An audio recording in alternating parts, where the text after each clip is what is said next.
ሙሴንም አንተ አሮንም ናዳብም አብዮድም ከእስራኤልም 70 ሽማግሌዎች ወደ እግዚአብሔር ውጡ፣ በሩቁም ስገዱ። ሙሴም ብቻውን ወደ እግዚአብሔር ይቅረብ፣ እነርሱ ግን አይቅረቡ፣ ሕዝቡም ከእርሱ ጋር አይውጡ አለው። ሙሴም መጣ፣ ለሕዝቡም የእግዚአብሔርን ቃሎች ሁሉ ሥርዓቱንም ሁሉ ነገረ። ሕዝቡም ሁሉ በአንድ ድምፅ እግዚአብሔር የተናገራቸውን ቃሎች ሁሉ እናደርጋለን ብለው መለሱ። ሙሴም የእግዚአብሔርን ቃሎች ጻፈ።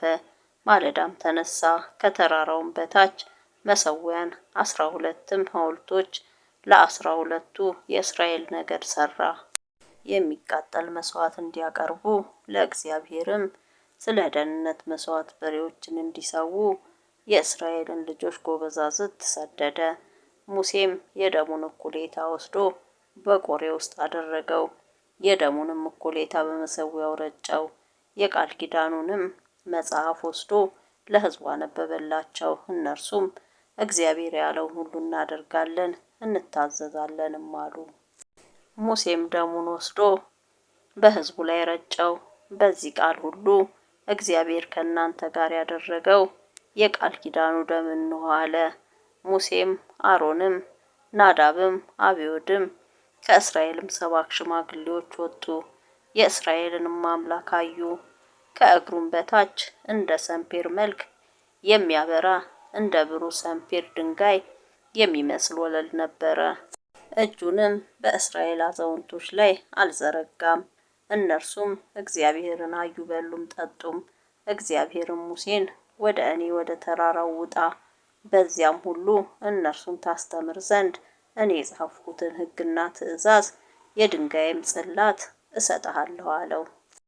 ሙሴና ሎሌው ኢያሱ ተነሱ። ሙሴም ወደ እግዚአብሔር ተራራ ወጣ። ሽማግሌዎችንም ወደ እናንተ እስክመለስ ድረስ በዚህ ቆዩን፣ አሮንና ሆርም እነሆ ከእናንተ ጋር ናቸው፣ ነገረተኛም ቢኖር ወደ እነርሱ ይምጣ አላቸው። ሙሴም ወደ ተራራ ወጣ፣ ደመናውም ተራራውን ሸፈነው።